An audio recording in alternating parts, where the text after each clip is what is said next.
ជួបមកូនលូនដល់ផ្ទាំងហៅម៉ែតិចតិច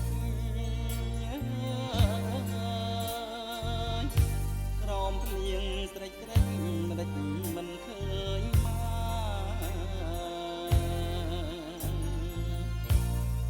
ពុតធោ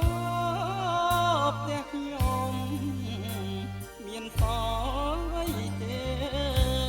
តារូបអ្នកម្ដាយទៅណាបាត់ហើយអ្នកណាមិនយំអើយមិនយំឲ្យចង់អើយ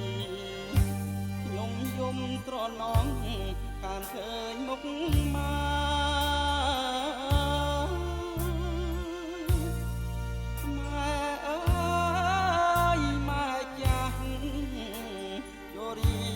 นั่งอายម៉ែអើយព្រាត់ស្លាប់ឬព្រាត់រស់មក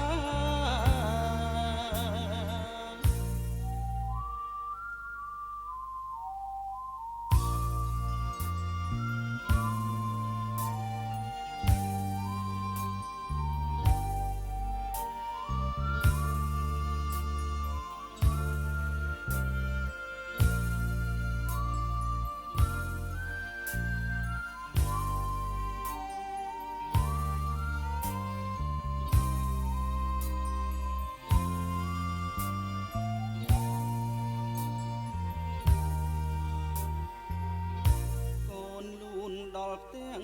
ហៅម៉ែតិច